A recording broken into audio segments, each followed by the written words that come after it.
একজন বললেন যে আমরা আল্লাহর আরশের ছায়ার নিচে আছি। তো চট করে মনে পড়লো একজন লোক মারা গেছে, আল্লাহ তাকে মাফ করুক। ওই ইউনিয়ন সদস্য এমপি ছিলেন এলাকারই, নাম আমি বলছি না, তো মারা গেছেন। এমপি সাহেব একদিন বলছেন বক্তব্যে যে এক ছাত্র মাদ্রাসার লজিং বাড়িতে খেয়ে আসতে দেরি করেছে। তো শিক্ষক বলছেন আসতে দেরি করলে কেন? তখন বলছে ওস্তাদ আমি হাঁটছিলাম তো ফেরেশতারা আমার পায়ের নিচে পর বিছাচ্ছে, তো আমি ধীরে ধীরে পা ফেলেছি, সেই জন্য দেরি হয়ে গেছে। তো মানুষ তো ফেরেশতাকে দেখতে পাবে না, এবারে নগদ ডাহা মিথ্যা কথা। তো আমি তখন তো আমার কম বয়স ছিল, মেজাজ ছিল খুব কড়া, মাঠে উঠলেই পরিবেশ খুব শক্ত করে ফেলতাম। তো আমি তাৎক্ষণিক বলে দিলাম এই বর্ণনা মিথ্যে। আরও দু একটা জাল হাদিস বলেছিলেন, সবই মিথ্যে। এটা হচ্ছে ধর্মীয় অনুষ্ঠান। রাসূল সাল্লাল্লাহু আলাইহি সাল্লাম বলেছেন বাল্লিগু আন্নী ওয়ালা আয়া, আমাদের একটি কথা জানা থাকলে অন্যকে বলো, এটা আমার হতে হবে। ও হাদ্দিসু আন বানি ইসরাঈল ওয়ালা হারাজ, বানি ইসরায়েলের কাহিনী বলে কোনো দোষ নেই। ওমান কাযাবা আলাইহি মুতাআম্মিদান ফালিয়াতাবাওয়া মাকাদাহু মিনান নার, কেউ যদি কোনো কথা আমার নামে বলে, মুহাম্মদ সাল্লাল্লাহু আলাইহি সাল্লাম বলছেন, কেউ যদি কোনো কথা আমার নামে বলে সেটা যদি আমার না হয়, এই ছেলে তোমরা যারা দায়িত্ব পালন করছো, এই যে দেখো না ওই জায়গাটা একটু দেখো তো, যারা দাঁড়িয়ে আছে তাদেরকে বসতে বলো, নাহলে যেতে বলো, পরিবেশটা একটু সুন্দর করেন।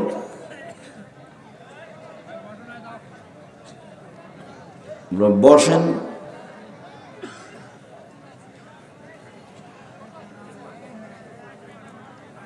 তো রাসূল সাল্লাল্লাহু আলাইহি সাল্লাম বললেন কেউ যদি কোনো কথা আমার নামে বলে, সেই কথা যদি আমার না হয়, তাহলে তার থাকার জায়গা জাহান্নাম। বুখারী মুসলিম। হুজুর যত বড়ই হোক, পাগড়ি যত বড়ই হোক, জুব্বা আলখেল্লা যত বড়ই হোক, তার জাহান্নাম হবেই, তার মুখের কথাটা যদি রাসূলের না হয়। মকসুদুল মুমিনিন বইয়ে লেখা আছে হেডলাইন, অবিবাহিত ছেলেমেয়ের পড়া নিষেধ। তো যে দেখে সেই পড়ে, যে দেখে সেই পড়ে। হেডলাইন হচ্ছে কি, অবিবাহিত ছেলেমেয়ের পড়া নিষেধ। তো এখন যে দেখে হেডলাইন সেই পড়ে, কি আছে এখানে দেখ, হেডলাইনই ভুল। তো এখন লিখছে ভরা পেটে স্ত্রী মিলন হলে ছেলে ভ্যাংচা হয়, সফরের পূর্বে স্ত্রী মিলন হলে ছেলে টেরা হয়, চন্দ্র সূর্য গ্রহণের সময় স্ত্রী মিলন হলে ছেলে কানা হয়। এইভাবে লিখতে লিখতে এক দুই পৃষ্ঠা লিখেছেন। আল্লাহে, আল্লাহর কসম, শুরু থেকে নিয়ে শেষ পর্যন্ত একটা বাক্য সত্য নয়, সবই মিথ্যা এবং সবই সরাসরি কোরআনের বিপরীত। কোরআন মাজিদে আল্লাহ তাআলা বলছেন নিসাউকুম হারসুল লাকুম ফাতু হারসাকুম আন্না শিতুম, তোমাদের স্ত্রী তোমাদের ক্ষেত, তোমাদের জমি তোমাদের ক্ষেত, তোমরা তোমাদের স্ত্রীর কাছে আসো তোমাদের ইচ্ছা মতো, সকালেই কি, বিকালেই কি, দুপুরেই কি, ভরা পেটেই কি, সূর্যগ্রহণ লাগলেই কি আর না লাগলেই কি। আল্লাহ বলছেন একরকম আর লেখক বলছে একরকম, বাঁচার কোনো পথ নেই। ধর্ম বন্ধ থাক সেটা ভালো, কিন্তু মুখ দিয়ে উচ্চারণ করলে সেটা কার হতে হবে? আল্লাহর এবং আল্লাহ রাসূলের হতে হবে, নাহলে ফলাফল জাহান্নাম। উমর রাদিয়াল্লাহু তাআলা যদি বেঁচে থাকতেন, বাংলাদেশের শতকরা ৯৫ জন বক্তার আজীবন জেল হতো, আজীবন জেল হতো। ধর্ম এরকম নয় যেভাবে আমি আর আপনি বুঝেছি। তার উপরন্ত ধর্মের একটা গতিবিধি আছে। ভাইজান ওটা দিয়েন তো, এমনি দেন, পানি খাও না। এটা একটা গিলাস, এক গিলাস পানি পান করলে 5টা বিধান লাগে। কয়টা? 5টা।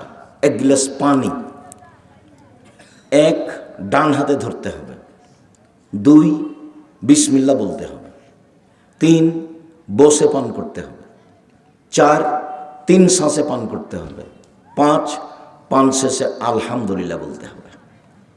এক গিলাস পানি পান করলে 5টা বিধান লাগে। আর এই হাজারো মানুষের সামনে কথা বলবো তার বিধান নেই।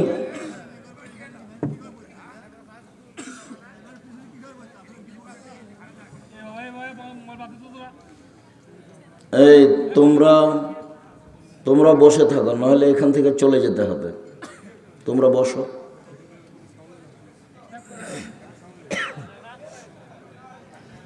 সম্মানিত দিনী ভাই বোন, এত বড় সমাজে কথা বলবো তার একটা বিধান নেই। রাসূল সাল্লাল্লাহু আলাইহি সাল্লাম বলছেন, আসসালামু কাবলাল কালামে, কথা বলার পূর্বে সালাম। রাসূল সাল্লাল্লাহু আলাইহি সাল্লাম বলছেন, মান কাল্লামা বিগাইরি সালামিন ফালা তুজিবহু, কেউ যদি সালাম ছাড়া কথা বলে তার কথার উত্তরই দিও না। নেই। গোলাম আজম ভাই, ওই কোনাখানে আপনাদের গ্রামে কোনো ছেলে নাই যে ওই পরিবেশটা কন্ট্রোল করতে পারে? ওখানে এমন কি মাস্তান আছে যাদেরকে আপনারা কন্ট্রোল করতে পারছেন না?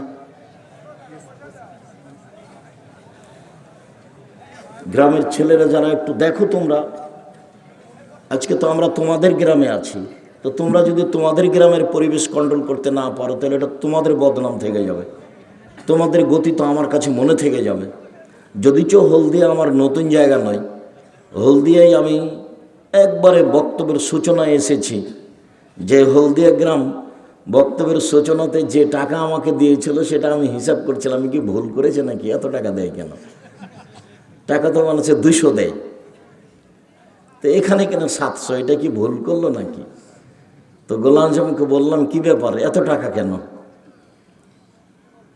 না, ওটা আমরা পছন্দ করেছি। তো ভালো কথা। এখানে ঈদের মাঠে এসেছি, অনেক দিন থেকে হলদিয়ার সাথে আমি সম্পৃক্ত। আমি তো মনে করছি আপনাদের ভালোবাসা অনেক আছে, কথা কেন বলছেন? আর আমি তো কোনো নির্বাচনে আসিনি। আমি 1 মিনিটের জন্য কোনোদিন দল সংগঠন করিনি। 1 মিনিটের জন্য করিনি। আর এমন কাজ আমি করব না যেটা শুধু বদনাম আর গীবত দিয়ে চলে। বিশ্বাস করেন, 70 বছর বয়স, দিন রাত তাহাজ্জুদ পড়েন, 5 ওয়াক্ত সালাত আদায় করেন, কোরআন তেলাওয়াত করেন। খালি বৈঠকে বলেছেন আর ওর কথা বলছো ভালো নয়, ছাড়ো, এই কথাটা এক পাল্লায় দিবেন, আর 70 বছরের বক্ত ইবাদত এক পাল্লায় দিবেন, ওই কথা ভারী হয়ে যাবে, ফলাফল জাহান্নাম হবে। আমার জীবনে দুটা ত্যাগ। আমি জীবনে কোনোদিন মানুষের বদনাম করব না এবং কারো প্রতিশোধ নেব না, এটা আমার জীবনের ত্যাগ। আমি কোনোদিন মানুষের প্রতিশোধ নেব না এবং মানুষের পিছনে কথা বলবো না। যা হবে হবে। আমাকে যদি গালি দিতে দিতে দিতে ধুইয়া ছেড়ে দেয় তা আমি তার উত্তর দেব না। আমাকে যখন কেউ খুব গালি দিতে দিতে দিতে বন্ধ করে দেয়, তখন আমি আবার রিং দিয়ে বলি যে, ভাইজান আপনার মনে হয় টাকা শেষ হয়ে গেছে, গালি মনে হয় বাকি আছে, যদি কিছু থাকে তো দিয়ে নেন। আমার জীবনে মানুষের গালি, মানুষের নিন্দা কাঁধে নিনি। আমাকে 1 মিনিটের জন্য আল্লাহ পিছন দিকে নিয়ে যাননি, সবসময় সামনের দিকে আছে। 1 মিনিটের জন্য। তো বক্তব্য বলার সূচনায় বলতে হবে আসসালামু আলাইকুম, তারপর কোনো কথা, তারপর আউযুবিল্লাহ, তারপর বিসমিল্লাহ, তারপর কোনো কথা, তারপর যেটাই হোক। কোরআন মাজিদ পড়লে আউযুবিল্লাহ, আর যদি কোরআন মাজিদের সূরা থেকে শুরু হয়, সূরা থেকে শুরু, বুঝেন কথা কি? মানে সূরা ইখলাস শুরু করছেন, তাহলে আগে আউযুবিল্লাহ বলতে হবে, তারপরে বিসমিল্লাহ বলতে হবে। আর যদি শুরুটা, আরম্ভটা আমার সূরা থেকে না হয়, মধ্যে থেকে হয়, তাহলে শুধু আউযুবিল্লাহ। সূরার প্রথমের জন্য বিসমিল্লাহ, আর কোরআন পড়ার জন্য আউযুবিল্লাহ। কোরআন পড়ার জন্য বিসমিল্লাহ লাগে না, কোরআন পড়ার জন্য কি লাগে? আউযুবিল্লাহ লাগে। মনে থাকবে না মনে হয়? কোরআন পড়ার জন্য কি লাগে? আউযুবিল্লাহি মিনাশ শাইতানির রাজিম। আর বিসমিল্লাহ কিসের জন্য লাগে? এক সূরা থেকে আরেক সূরাকে পার্থক্য করার জন্য। তো যখনই সূরা শুরু হবে তখন বিসমিল্লাহ দিয়ে শুরু করতে হবে। বিসমিল্লাহ দিয়ে কোরআন পড়তে হবে এটা নয়, বিসমিল্লাহ দিয়ে সূরাকে পার্থক্য করতে হবে আগেরটা থেকে, তাই বিসমিল্লাহ। কথা বোঝা গেছে কি? জি, সম্মানিত দিনী ভাই বোন, হলদিয়ার মানুষেরা সচেতন। অনেক বক্তব্য শুনলাম, খুব নিকটে ছিলাম তো, মনে হয় গোলাম আজমের এত কাছে আমাকে রাখা মনে হয় ভালো হলো কি না। তার মানে আপনাদের সব কথা আমার কানে ধরা থাকলো, বক্তা সাহেবেরও ধরা থাকলো, যারা দলীয়ভাবে এসেছেন তাদেরও আমার কানে ধরা থাকলো। যেটা মানে যে খুব যে একটা ভালো মনে হলো তা নয়। সম্মানিত দিনী ভাই বোন, আমি এলাকাবাসীর কাছে আবারও জোরালো আবেদন জানাই, ভালো। আর যারা ওই যে আরেকটু পৃথক কিছু দেখা যাচ্ছে যারা পাশে, এটাও জামিয়া সালাফের সাথে সম্পৃক্ত, ওটাও জামিয়া সালাফের সাথে সম্পৃক্ত। উভয়কেই বলছি, জামিয়া সালাফিকে ভালোবাসেন, গেছেন, একসাথে হয়ে কাজ করেন। একজনের সেক্রেটারি থাক, ওখান থেকে একজন সভাপতি থাক, এখান থেকে একজন সভাপতি থাক, ওখান থেকে একজন সেক্রেটারি থাক। দলাদলি করে দিনের কাজ করতে এসে দিনরাত যদি মানুষের গিবাত করেন তাহলে কি হবে বলেন? আর দলাদলি করলে গিবাত ছাড়া বাঁচা যাবে? দল করলে গিবাত ছাড়া বাঁচা যাবে কেমনে? গিবাত দিই তো দল। দল চলে না গিবাত ছাড়া, বদনাম ছাড়া চলে না। সম্মানিত দিনী ভাই বোন, চলেন অল্প সময় কথা বলি।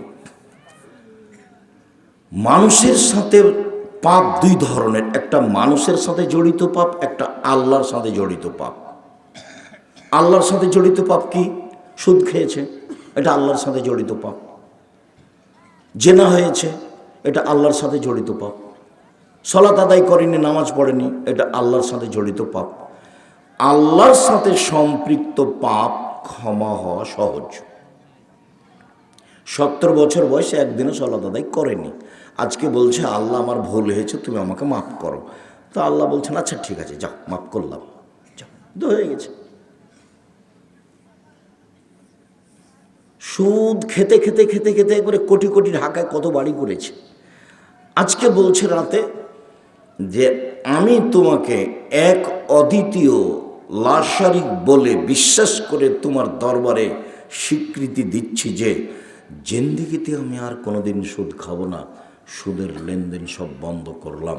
কোটি কোটি টাকা যদি সুদ খেয়ে থাকে, তো এই কথার পরে আল্লাহ চাইলে বলবেন ঠিক আছে মাফ করলাম, যাও। কেন? এই পাপ কার সাথে জড়িত? আল্লাহর সাথে জড়িত, সহজ। জেনা, কত জেনা হয়েছে, বলছে যে আমার ভুল হয়েছে, তুমি আমাকে মাফ করো, আস্তাগফিরুল্লাহ ওয়া আতুবু ইলাইহি, আমি আর জীবনে কোনোদিন এই অশ্লীল কাজের সাথে জড়াবো না। এই কথার পরে স্বীকৃতি দিয়েছে বলে সব পাপ ক্ষমা। কেন? এই পাপ কার সাথে জড়িত? আল্লাহর সাথে জড়িত। এখন দল হোক আর সংগঠন হোক, আর বাড়ি হোক আর ঘর হোক, জমি হোক আর জায়গা হোক, এই যে এই লোকটার ব্যাপারে বলল, আরে ওর কথা তুলে রাখো, ওর মুখ খারাপ, এই বলে সেই বলে, ভালো মানুষ নয় ও, এই যে বলে ফেললো কথাটা, বা বলল ও ভালো নয়, চুপ থাকো, এই যে বলল, এই বাক্যটা এক পাল্লায় দিতে হবে, আর 70 বছরের ইবাদত এক পাল্লায় দিতে হবে। কোনটা ভারী হবে? এটা ভারী হবে। কেন? মানুষের সাথে জড়িত পাপ আল্লাহ ক্ষমা করেন না। আপনি আমার বদনাম করার পরে, গীবত করার পরে, আমার জমি জোর করে দখল করার পরে, আমাকে বাড়ি থেকে তুলে দেওয়ার পরে, কাবা ঘরে গিয়ে বাকি জীবন গিলাপ ধরে যদি কান্নাকাটি করেন, আর আপনার যদি পাপ ক্ষমা হয়ে যায়, তাহলে ইসলাম ধর্ম মিথ্যা, ইসলাম ধর্মই সত্য নয়। আপনার পাপ ক্ষমা হবে না। যার বদনাম করেছেন তার হাত ধরে ক্ষমা চাইতে হবে, ভাইজান আমি বুঝতে পারিনি, আপনার ব্যাপারে কিছু বলে ফেলেছি, আমাকে মাফ করেন। ও যদি মাফ করে দেয় তাহলে ক্ষমা হবে, সেটা ক্ষমা হবে না। আপনারা 2 ভাই 1 বোন, আপনার বাপ আপনাদের 2 ভাইকে জমি লিখে দিয়ে চলে গেছে, প্রতি বছর উমরা করেছে, হজও কয়েকবার করেছে, আপনার বোনকে জমি দেয়নি। এটা তো আবার গাইবান্ধা। আব্দুল রাজ্জাক সাহেব, গাইবান্ধা মানে চট করে এই কথা বললেন কেন? হ্যাঁ, রংপুর, দিনাজপুর, লালমোহন, নীলফামারী, কুড়িগ্রাম, পঞ্চগড়, ঠাকুরগাঁ, গাইবান্ধা, জয়পুরহাট, বগুড়া, এসব ডিস্ট্রিক্টের বোনেরা ভাইয়ের কাছে জমি চাইলেই খেপে যায়। আপনার বাপ মারা গেছে, তা আপনি জমি ভাগে নেবেন সকালে আর আপনার বোন নিবে বিকালে, এইটুকুর সুযোগ আছে কি? জি না। যে সময়তে আপনি নিয়েছেন আপনার বোনও সেই সময় নেবে, এটা শরীয়ত। তো আপনার বাপ আপনার বোনকে জমি না দিয়ে জান্নাত কিনতে চায়, অসম্ভব, এটা হতেই পারে না। ও জাহান্নামে চলেই গেছে, ঢোকেনি কেন? মরেনি, এই জন্য মরলেই যাবে। তার নাম মানুষের সাথে জড়িত পাপ, তার নাম মানুষের সাথে জড়িত পাপ। মানুষের সাথে জড়িত পাপ ওখানে ক্ষমা হয় না, যেটাকে আমাদের দেশে কি বলে? হক নষ্ট। আমাদের দেশে কি বলে? হক নষ্ট। যার জন্য আমি তোমাদেরকে বলে দিয়েছি যে তোমার বাপকে যদি আমি কুকুর শ্রীগালের চেয়ে খারাপ প্রমাণ করতে না পারি, আমি জাতির সামনে বক্তব্য দিব না। বহুবার বলেছি, তোমার বাপকে যদি আমি কুকুর শ্রীগালের চেয়ে খারাপ প্রমাণ করতে পারিনি না পারি, তাহলে আমি বক্তব্য দিব না। শিক্ষিত তো বহু দূরের কথা, আরে তোমার বাপ মাস্টার ডিগ্রি পাস মানুষ তো বহু দূরের কথা, ওটা তো প্রশ্নই আসে না। তোমার বাপকে যদি আমি অশিক্ষিত প্রমাণ করতে না পারি, আমি জাতির সামনে বক্তব্য দেব না। এটা 90 সাল থেকে বলছি, মানে 36 বছর চলছে একই কথা। 36 বছরে কোনোদিন বাক্যের 19-20 হয়নি। মানুষ হিসাবে একটু ওই একই রকম কথা চলছে। বুঝেও বুঝে না ওরা, অন্তর আছে বুঝে না, দেখেও দেখে না ওরা, চক্ষু আছে দেখে না, শোনেও শোনে না ওরা, কান আছে শোনে না। উলায়েকা কালানাম, তারা পশু প্রাণীর মতো, তারা গরু ছাগলের মতো, তারা কুকুর শ্রীগালের মতো, বালহু মাজাল, বরং তার চেয়ে খারাপ। আল্লাহ বলছে তোমার বাপ কুকুর শ্রীগালের চেয়ে খারাপ। তোমার বাপ তাহাজ্জুদ পড়ে, এশার সালাত আদায় করে মাথায় টুপি দিয়ে বাড়ি যাচ্ছিল, দোকানে বসে আড্ডা পিঠে আর একজনের বদনাম করে, আর ল্যাংটা মেয়ে ওখানে নাচে, টুপি মাথায় দিয়েছে, ল্যাংটা মেয়েকে দেখে আর একজনের বদনাম করে। তোমার বাপ যদি কুকুর শ্রীগালের চেয়ে খারাপ প্রমাণ করতে না পারি, জাতির সামনে বক্তব্যই দেব না। শুনুন,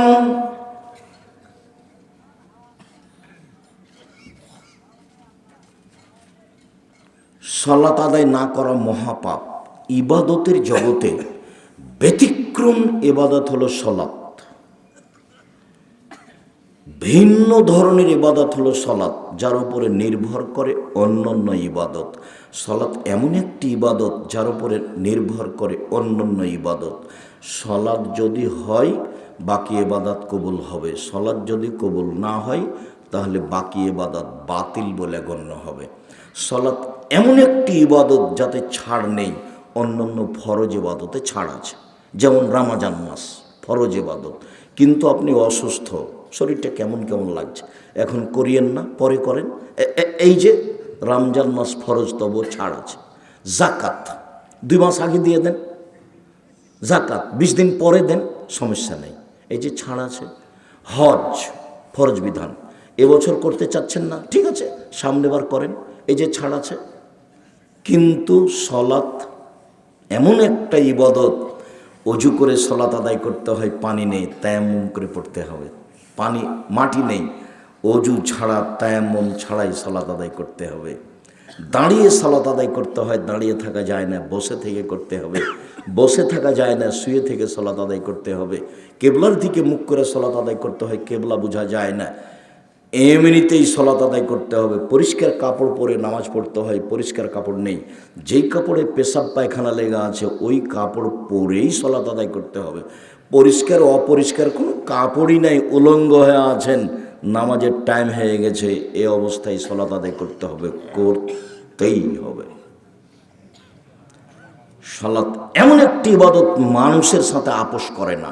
মানুষ পানিতে আছে, না জঙ্গলে আছে, না আকাশে আছে, না গাড়িতে আছে, ঠেল মানে না শিকল ধরে আছে, সালাতের টাইম পার হয়ে যাচ্ছে, এই সময় সালাত আদায় করতে হবে, তার নাম সালাত।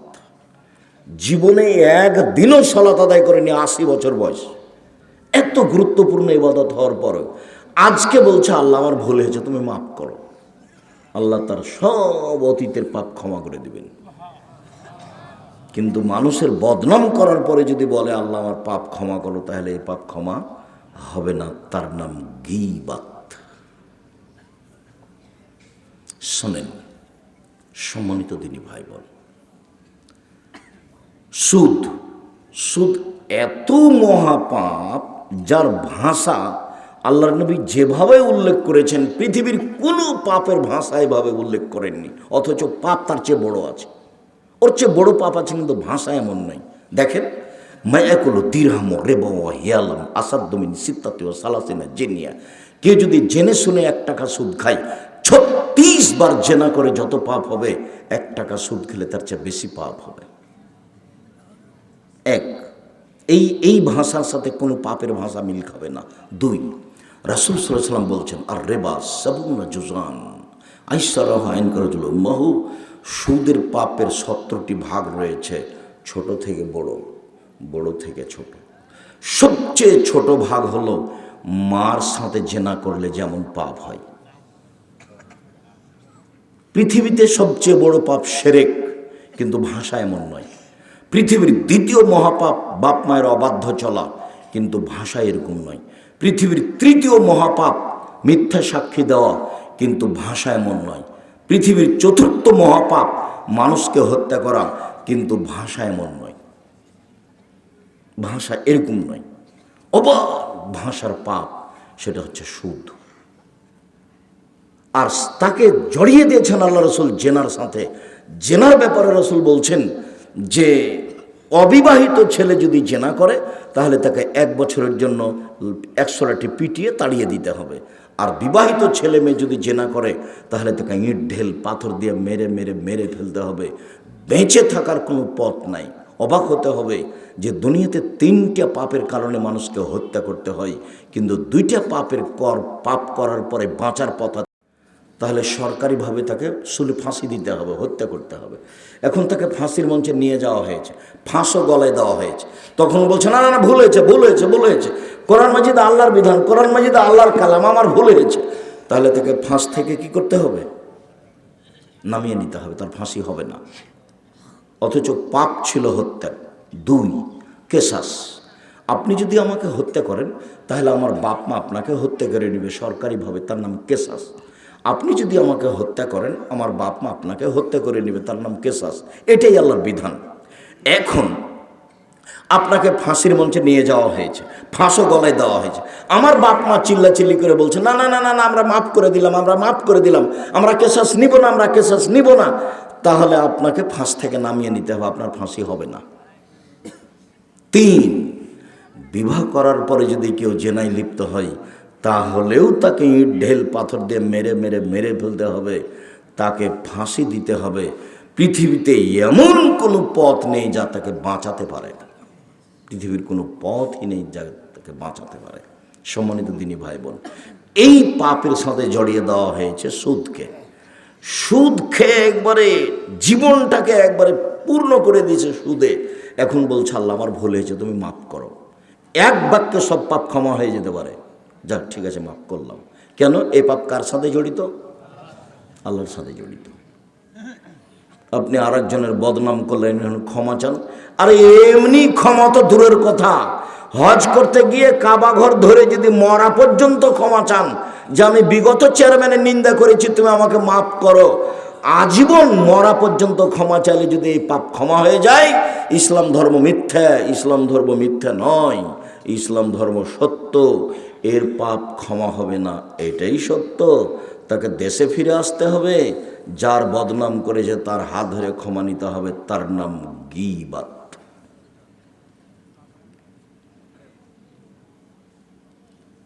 উপার্জনের 4টা পথ। 1, দিন মজুরি করে খান। 2, চাকরি করেন বৈধ। 3, জমি চাষ করেন। 4, ব্যবসা।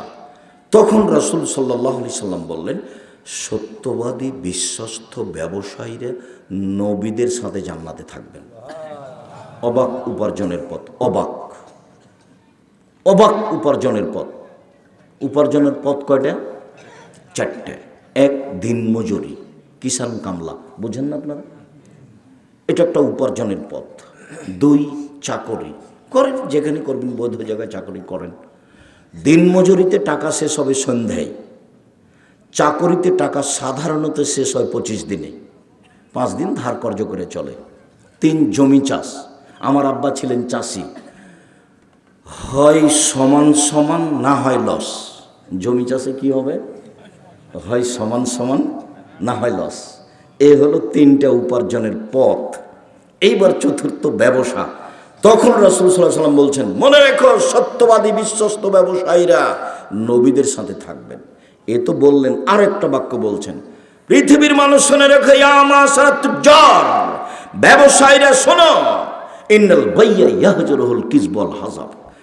ব্যবসাতে মিথ্যা কথা চলে আসে, ব্যবসাতে কসম চলে আসে, অনর্থক বেখিয়াল কসম চলে আসে, বেখিয়াল মিথ্যা কথা চলে আসে, কিছু না কিছু চলেই আসে।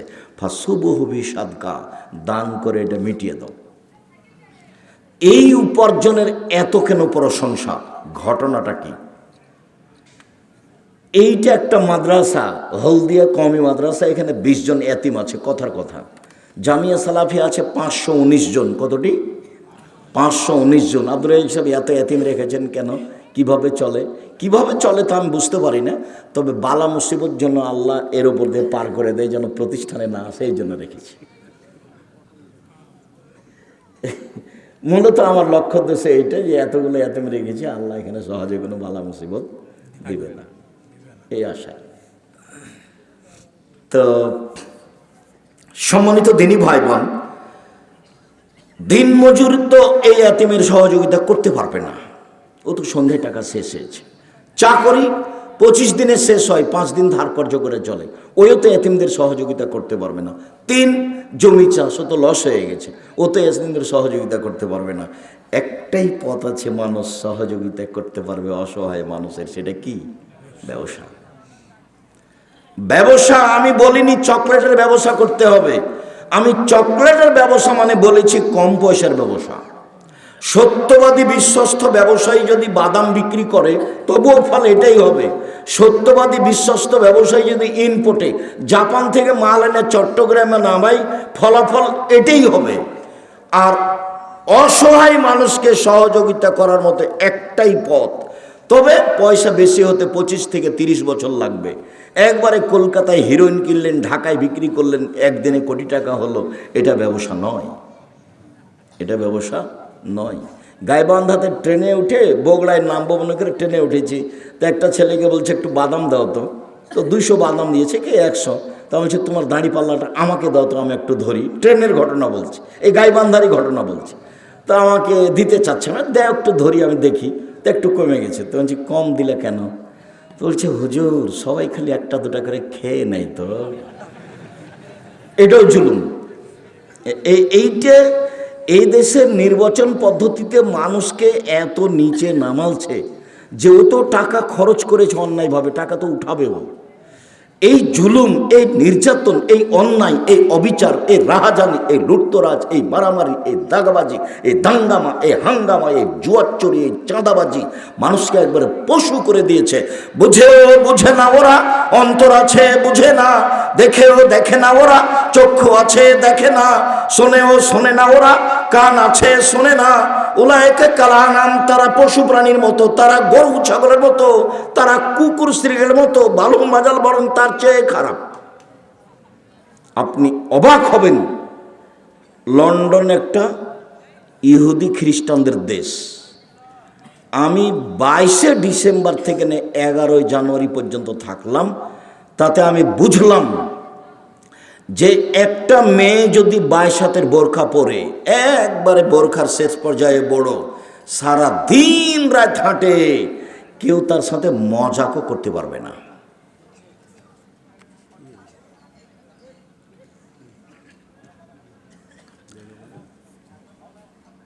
তার সাথে কেউ মজাকও করতে পারবে না। আর খালি গায়ে যদি হাঁটে তো তার দিকে তাকিয়ে কেউ হেসে উঠতে পারবে না।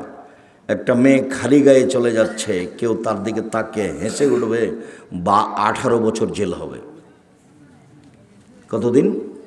18 বছর। সেখানে জুয়াচুরি থাকবে, সেখানে লুটতরাজ থাকবে, সেখানে মারামারি থাকবে। ওরা নির্বাচন করে আপনাদেরকে দেখানোর জন্য। ওদের যেটা হিসাব আছে সেটা তারা করে। ট্রাম্পের সাথে একজন মহিলা ছিল, তখন মনে হচ্ছিল সব ভোট মহিলাই পাবে। যেদিন নির্বাচন হয়ে গেল সেদিন পুরুষ মানুষ দেখা গেল, তারপর মহিলাটার আর নামই নাই, তারপর আর কোনো দিন দাঁড়ায় না। তারা দেখায় যে মুসলমানেরা মারামারি করুক, সে পথটা ব্যবস্থা করেছে, মোবাইল ওরাই করেছে, নির্বাচন ব্যবস্থা ওরাই করেছে, ওরাই আমাদেরকে পশু বানাচ্ছে। মোহাম্মদ সাল্লাল্লাহু আলাইহি সাল্লামের নীতি ওরা নিয়ে নিয়েছে। মোহাম্মদ সাল্লাল্লাহু আলাইহি সাল্লামের নীতি কারা নিয়ে নিয়েছে? ওরাই নিয়ে নিয়েছে। একটা গাড়ি সামনে আছে, আর একটা গাড়ি আগে দাঁড়িয়ে গেছে আপনাকে প্রাধান্য দেওয়ার জন্য। ও তো মোহাম্মদ সাল্লাল্লাহু আলাইহি সাল্লাম বলেছে যে আপনার চেয়ে আরেকজনকে প্রাধান্য দিতে হবে। এটা কে বলেছেন? মোহাম্মদ সাল্লাল্লাহু আলাইহি সাল্লাম বলেছেন। ও আপনার গাড়ি দেখে আগে দাঁড়িয়ে গেছে, আপনি রাস্তাতে পার হচ্ছেন, আপনাকে দেখে 20 ফুট 30 ফুট দূরে দাঁড়িয়ে গেছে, আগেই আপনার পাশে আসেন। নীতি তো ওরা নিয়ে নিয়েছে। সম্মানিত দিনী ভাই বোন, মহান আল্লাহ বলেন ওয়াইলুল লিকুল্লি হুমাজাতিল লুমাজা, সামনে নিন্দা করে যারা, পিছনে নিন্দা করে যারা, সুনিশ্চিত ধ্বংস হবে তারা, অয়েল নামক জাহান নামে যাবে তারা। বদনাম গীবাত করে যে, সে জাহান নামে যাবে। জুবাইরের এই ছেলে বসো কয়েক মিনিট। লায়াদখুলুল জান্নাতা কাত্তাত অফিরায়াতিন নাম্মাম, বদনাম গীবাত করে যে, সে জাহান নামে যাবে। রাসূল সাল্লাল্লাহু আলাইহি সাল্লাম বলেন মাইয়াজমানলি মা বাইনা লাহিয়াইহি ও মা বাইনা রিজলাইহি আজমানুল জান্নাহ, যে মুখের জিম্মেদারি নিতে পারবে আর লজ্জা স্থানের জিম্মেদারি নিতে পারবে, আমি মুহাম্মদ সাল্লাল্লাহু আলাইহি সাল্লাম তাকে জান্নাতে নিয়ে যাওয়ার জিম্মেদারি নিলাম। নির্বাচনে যায়েন না, জান্নাত হবে ইনশাআল্লাহ। এই যে আমি পরামর্শ দিচ্ছি, এক দেখেন, 1 5 ওয়াক্ত সালাত বাস, 2 হালাল রুজি, 3 কোরআন তেলাওয়াত, 4 আড্ডা পিটা হারাম, চিরদিনের জন্য হারাম। আড্ডা পিটা 2 ধরনের, একটা হলো দোকানে বসে মানুষের বদনাম করা 2 ঘন্টা 3 ঘন্টা আর ল্যাংটা বেটি ছেলে দেখা, এ হলো একটা আড্ডা পিটা। আর একটা হলো যে বড় মোবাইল হাতে আছে, প্রায় ছেলের হাতে আছে বড় মোবাইল, মানে যে না ল্যাংটা মেয়ে নাচছে, এ হলো একটা আড্ডা পিটা, ঘন্টার ঘন্টা আড্ডা পিটছে। এই 4টা কাজ হিসাব করেন, জান্নাত হবে ইনশাআল্লাহ। 1 5 ওয়াক্ত সালাত, এই ছেলে এদিকে খেয়াল করো, 1 5 ওয়াক্ত সালাত, 2 হালাল রুজি। চকলেটের ব্যবসা হোক না কেন, ব্যবসা করে খাও। চকলেটের ব্যবসা করবা কেন?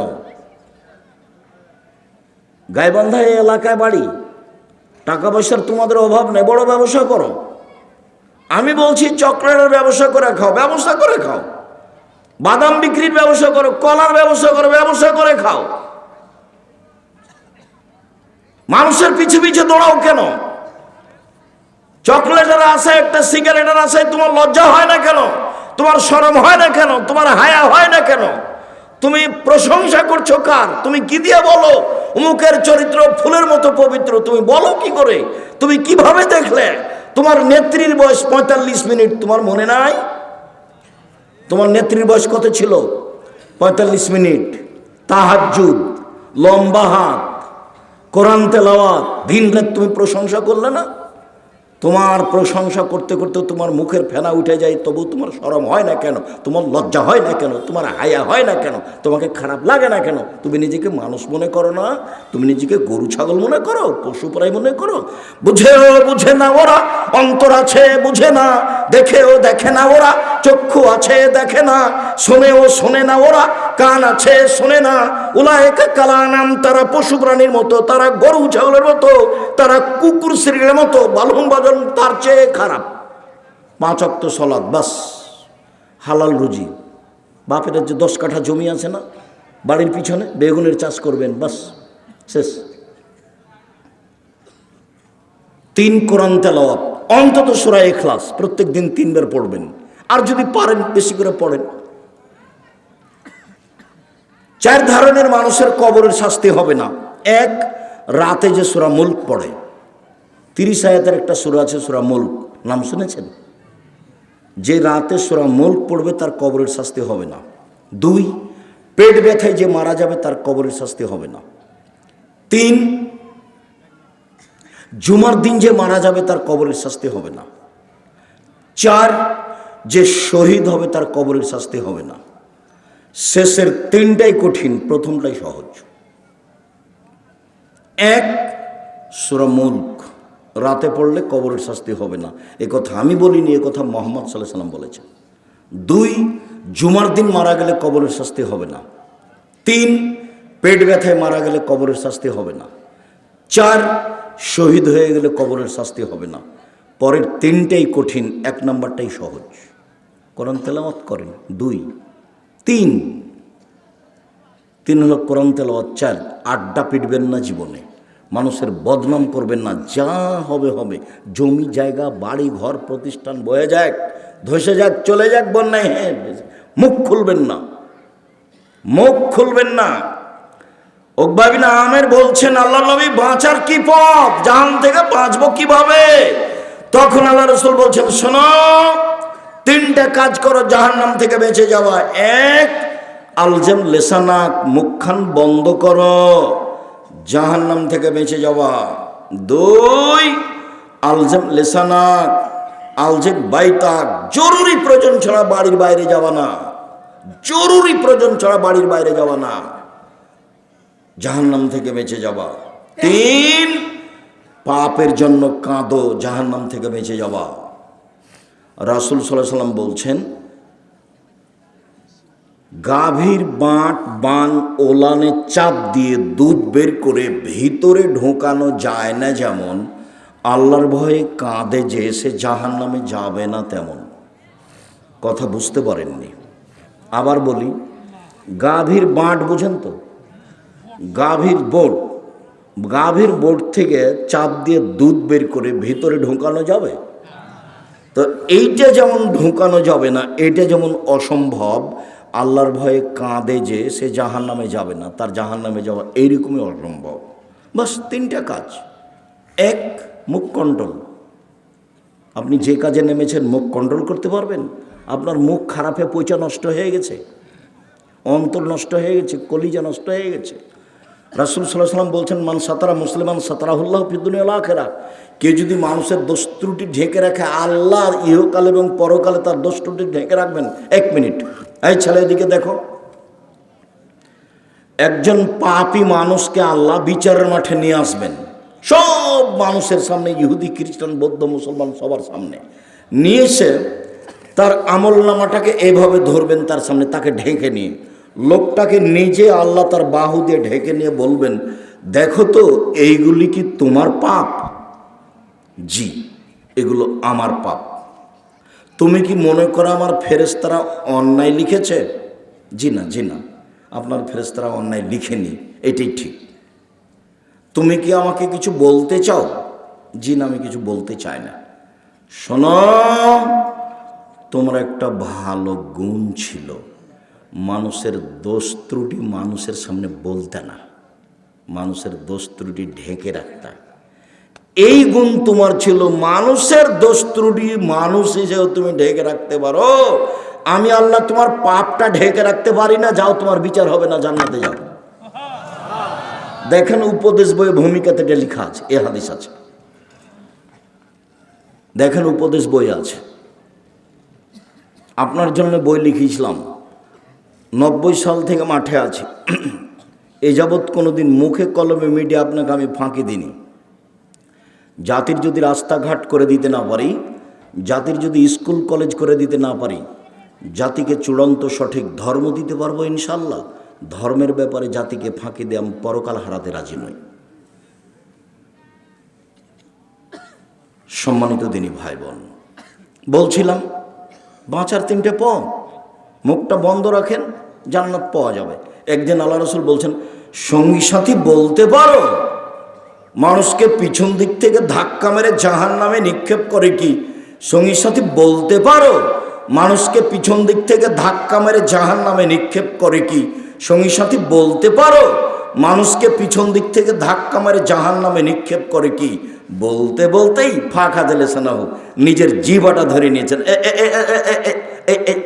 জিভা, এই জিভা মানুষকে পিছন দিক থেকে ধাক্কা মেরে জাহান্নামে নিক্ষেপ করে। আপনার নির্বাচনের কি হবে? হুজুর তাহাজ্জুদ পড়ে জান্নাত কিনবেন? জান্নাত কি অত সহজ? জান্নাত পড়ে আছে, জান্নাত পাওয়ার টপ ব্যাপার। হজিবাতিন নার বিশাহওয়াত, মনের ইচ্ছা দ্বারা জাহান্নাম ঘেরা আছে। ও হজিবাতে জান্নাতুল মিকাম বিল মাকারেহে, নিয়ম নীতি কষ্ট ক্লেশ ত্যাগ তিতিক্ষা অনেক কিছু দিয়ে জান্নাত ঘেরা আছে। মনের ইচ্ছা দিয়ে জাহান্নাম ঘেরা আছে। মন মতো চলে যে জাহান্নামে যাবে সে। আপনারও জান্নাতে যাওয়া সহজ, 4টা কাজ করেন জান্নাত সহজ। মহিলাদেরও জান্নাত সহজ। এই মেয়ে, কথা বলছো কেন? জানো যে আব্দুর রাজ্জাক বিন ইউসুফ এসেছেন, দেরি হলো আসবেন, তো ঢং ঢং করে আসলেন, ঢং ঢং করে চলে গেলেন কেন? অত গল্প করেন কেন? আমি তো আপনার জন্য এসেছি, না হলে তো 2টা বাক্য আপনাকে বলবো। আমি তো আপনার জন্য এসেছি। হ্যাঁ হ্যাঁ করে কথা বলতে বলতে আসলেন, আবার চলে যাচ্ছেন। মহিলা মানুষ শরম হয় না কেন? হ্যাঁ হয় না কেন? দোকানপাটে যান কেন? এই মেয়ে, তুমি দোকানে যাও কেন? তোমার বাপ নেই? তো তাকে চাচা বলে ডাকো, তোমাকে যদি কন্ট্রোল করতে না পারে। আর তোমার মাকে তুমি খালা বলে ডাকো। তো আমি তো তোমাকে আজ বলে আসছি, 36 বছর থেকে তাকে মা বলিও না। আমি তো জানি এটা তোমার মা নিশ্চিত, কিন্তু তোমার মা তো দায়িত্ব পালন করেনি। মা তো এরকম নয়। মাকে তো আল্লাহ নবী বলেছেন, বুখারী মুসলিমের হাদিস, মা মানে পাহারাদার। মা মানে পাহারাদার। তো তুমি হ্যাঁ করে আসলে এখানে, মাথার চুল ফেলে ছেড়ে দিয়ে আবার হ্যাঁ করে গল্প করতে করতে চলে গেলে, তো তোমার মা আছে আমি এটা কি দিয়ে বুঝবো?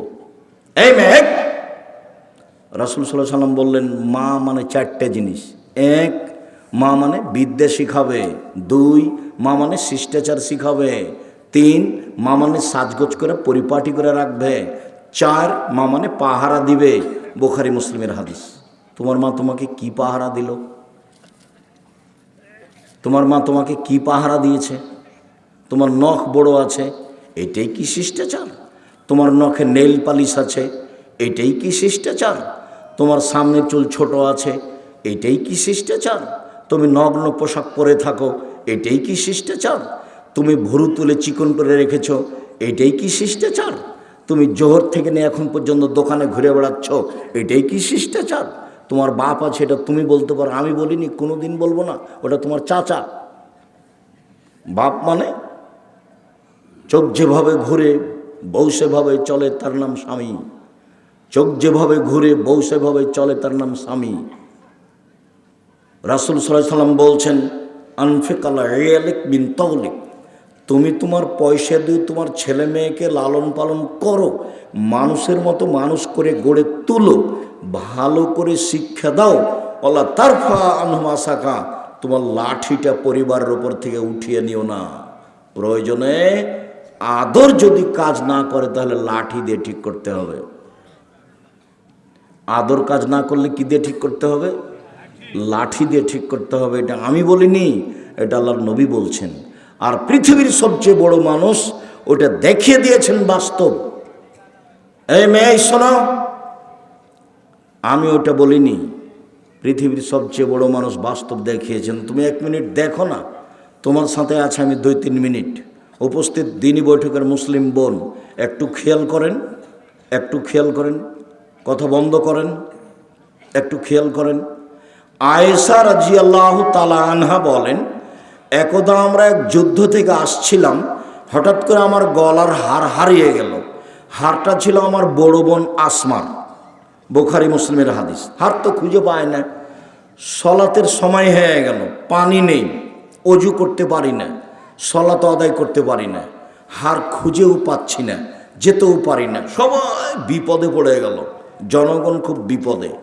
জনগণ আমার আব্বাকে গিয়ে বলল, আপনি জানেন আপনার মেয়ে কি করেছে? কি করেছে? আপনার মেয়ে হার হারিয়েছে, আমরা খুঁজে পাচ্ছি না, এখান থেকে যেতে পারছি না, এখানে পানি নেই, অজুও করতে পারছি না, সলাত আদায় করতে পারছি না।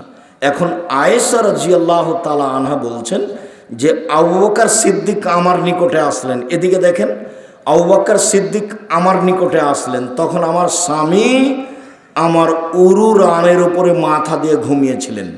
আমার স্বামী আমার উরু রানের উপরে মাথা দিয়ে ঘুমিয়েছিলেন। ফাল্লাকা জানি লাকজাতান শাদীদা, আমাকে এত জোরে মারলেন এই কোমরের উপরে, আমার স্বামী এইভাবে না থাকলে আমি মায়ের কারণে দূরে সরে যেতাম, এত জোরে মারলেন। 1 মিনিট। এই অবস্থাটা বাংলাদেশের যদি হতো, আমাদের দেশের কোনো শ্বশুর জামাই মেয়ের ঘরে গিয়ে যদি দেখে যে জামাই মেয়ের উরু রানের উপরে মাথা দিয়ে ঘুমিয়ে আছে, তো শ্বশুর ওদিকে আগাবে না এভাবে ঘুরবে? বুঝতে পারেননি মনে হয়? আমাদের দেশের গতিতে আগাবে কি এইভাবে ঘুরবে। তো এত বড় মানুষ এইভাবে না ঘুরে মেরে দিলেন।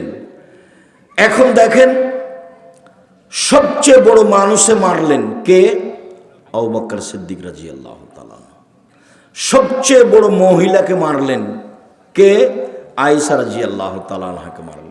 একবারে মা হাওয়া থেকে নিয়ে কিয়ামত পর্যন্ত সবার চেয়ে দামি। 3, সবচেয়ে বড় মানুষের সামনে মারলেন, মুহাম্মদ সাল্লাল্লাহু আলাইহি ওয়াসাল্লামের সামনে মারলেন। বিবাহিতা মেয়েকে মারলেন, জামাইয়ের সামনে মারলেন। পূর্ণ যুবতী মেয়েকে মারলেন, হাত দিয়ে মারলেন, খোলা মাঠে মারলেন, 1400 মানুষের সামনে মারলেন। সবচেয়ে বড় মানুষে মারলেন, সবচেয়ে বড় মহিলাকে মারলেন, সবচেয়ে বড় মানুষের সামনে মারলেন। বিবাহিতা বিবাহদারী মেয়েকে মারলেন, পূর্ণ যুবতী মেয়েকে মারলেন, জামাইয়ের সামনে মারলেন, হাত দিয়ে মারলেন, দিন দুপুরে মারলেন, খোলা মাঠে মারলেন, 1400 মানুষের সামনে মারলেন। এত বড় বাপে এত বড় বেটিকে এত বড় মানুষের সামনে মেরে দিলেন। ভুল কোথায়? গলার হার কোথায় হারিয়ে গেছে খেয়াল করেনি সেই জন্য। আর তুমি একটা মেয়ে ক্লাস 10-এ পড়ো, জোহর থেকে হে করে বাজারে ঘুরে বেড়াচ্ছ, তোমার বাপ তোমাকে ধমকও দেয় না, এটা আবার বাপ। তোমার বাপের বেঁচে থাকার চেয়ে মরে যাওয়া ভালো। তুমি একে চাচা বলো, একে বাপ বলিও না, একে চাচা বলো। এ কার পুরুষ? এ জাতিকে নষ্ট করেছে, এ তোমার মাকে নষ্ট করেছে, তোমাকে নষ্ট করেছে, তোমাদের পরিবারকে নষ্ট করেছে। বাপ বলবে কেন তাকে? তাকে বাপ বলবে কেন? এই যে দেখো না বাপ কাকে বলে? বাপ মানে আদর, বাপ মানে লাঠি। বাপ মানে আদর, বাপ মানে লাঠি। ওই বাপই শতবার আম্মু বলে ডাকবে, আম্মু দিয়ে যদি কাজ না হয় তাহলে কি দিয়ে ঠিক করবে? লাঠি। এই যে হাদিস বুখারী মুসলিম, হাদিস তো বুখারী মুসলিম। এর নাম পিতা। দেশ চালাতে হবে, বাড়ি চালান। দেশ চালাতে হবে কেন? দেশ চালাবেন সময় 45 মিনিট। কয় মিনিট সময়? 45 মিনিট। জুলুম করে টিকতে চাইেন না। ফেরাউনের সময় 2-3 মিনিট। ফেরাউন ডুবলো, ডুবলো, এই নাই। ফেরাউনের চেয়ে বেশি বড় জালেম। আর আদ সামুদ সবচেয়ে বড় জাল। বিদ্যুৎ নাই, 30 সেকেন্ডের মধ্যে হারিয়ে গেছে আদ সামুদ। পৃথিবীর সবচেয়ে শক্তিশালী ওরা। লাম ইউখলাক মিসলুহা ফিল বিলাদ। তাদের মতো শক্তিশালী জাতি পৃথিবীতে কোথাও সৃষ্টি করা হয়নি, হবে না কখনো। ওরা 30 সেকেন্ডের মধ্যে ধ্বংস হয়ে গেছে। ফেরাউন ধ্বংস হয়ে গেছে 2-3 মিনিটের মধ্যে। আর আপনাদের নেত্রীর সময় হলো 45 মিনিট। জুলুম করো না, দাগাবাজি করো না, রাহাজানি করো না, জুয়ারচুরি করো না, চাঁদাবাজি করো না, জাতির জন্য ভারী হয়েও না। তোমাকে দেখলে আমার কষ্ট হয়। গাইবান্ধার সাথে আমি অনেকভাবে জড়িত। গাইবান্ধা বিহে সাহেবের বাড়ি, গাইবান্ধা শ্বশুরের বাড়ি। তো এলাকা আমার শ্বশুরের বাড়ি, এলাকার সবাই আমার সাথে একবারে অতপ্রতভাবে জড়িত। আমি মন দিয়ে আপনাদেরকে ভালোবাসি, দুঃখিত। শোনো ছেলে, এই ছেলে শোনো, ঠাকুর মুসলমানের শত্রু, ঠাকুর জাতির শত্রু, ঠাকুর ঢাকা বিশ্ববিদ্যালয়ের শত্রু, ঠাকুর বাঙালিদের শত্রু। যেদিন ভারত বাংলাদেশ পাকিস্তানের মুসলমান ইংরেজদের হাতে নির্যাতিত, সেই দিন ঠাকুর লন্ডনে মুচ পাকায়। সেই ঠাকুরের গান আমার ছেলে মেয়ে বলবে?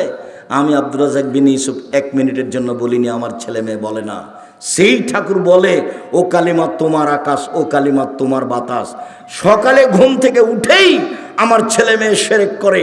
ঠাকুরের গান চালাবো কেন? এই দেশে 18 কোটি মানুষ আছে, কেউ একটা এমন ছেলে জন্ম দিল না যে একটা গান বানাতে পারবে, যেই গান বাঙালি ছেলে মেয়ে বলবে, তোমার লজ্জা হয় না কেন? তোমার শরম হয় না কেন? তোমার বাপ কেন বলে যে আমার ছেলে খুব মেধাবী, আমার ছেলে বড় ডাক্তার, আমার ছেলে বড় ইঞ্জিনিয়ার? এ কথা তোমার বাপ বলে কেন? তোমার বাপ জানে না যে তুমি প্রতারক? তুমি তো সেই কোম্পানির ওষুধ লিখো যে কোম্পানি তোমাকে টাকা দিয়েছে। কে তোমাকে বড় ডাক্তার বলেছে? আমি তো বলিনি। তোমার বাপ জানে না তুমি চোর ইঞ্জিনিয়ার? তুমি প্রায় তো চুরি করে খাও। তোমার বাপ তোমাকে কেন পড়ালছে? তুমি কেন মাঠে জাতির সামনে বলতে পারলে না? 18 কোটি বাঙালির এমন কোন ছেলে হলো না যেই ছেলের বাংলা এদেশে গান এদেশের ছেলে মেয়ে বলবে। ঠাকুরের গান কেন? আরে ঠাকুর বাঙালিদের শত্রু, ঠাকুর ঢাকা বিশ্ববিদ্যালয়ের শত্রু, ঠাকুর মুসলমানের শত্রু, ঠাকুর জাতির শত্রু, ঠাকুর সারা ভারত বাংলাদেশ পাকিস্তানের শত্রু। যেদিন ভারত বাংলাদেশ পাকিস্তানের মুসলমান ইংরেজদের হাতে নির্যাতিত, সেদিন ঠাকুর লন্ডনে মুচ পাকাই। সেই ঠাকুরের গান আমার ছেলে মেয়ে বলবে? ঘুম থেকে উঠে শিরক করে, তার নাম বাংলাদেশ। তাহাজ্জুদ পড়ে জান্নাত হবে কি করে? জান্নাত আগে হারিয়ে গেছে। ও তো লা ইলাহা ইল্লাল্লাহ কেটে গেছে। পড়াশোনা করছো কেন? এই ছেলেরা পড়াশোনা করছো কেন? কে বলেছে তোমার বাপ মেধাবী? আমি বলিনি। কে বলেছে তোমার মা মেধাবী? আমি আব্দুর রাজ্জাক বিন ইউসুফ বিগত 90 সাল থেকে না এখন পর্যন্ত বলিনি। 92 সালে আমি সাঘাটা কলেজ মাঠে এসেছি, বক্তব্য শেষ হয়ে গেছে, তখন আমি কথা বলছিলাম। 92 সাল থেকে আমি আসি, এ দেশের সাথে সম্পৃক্ত। আমি এই বাক্য থেকে ফিরে আসিনি, এইভাবে বলছি। সম্মানিত দিনী ভাই বোন, উপস্থিত বৈঠকের মুসলিম বোন শোনেন একটু।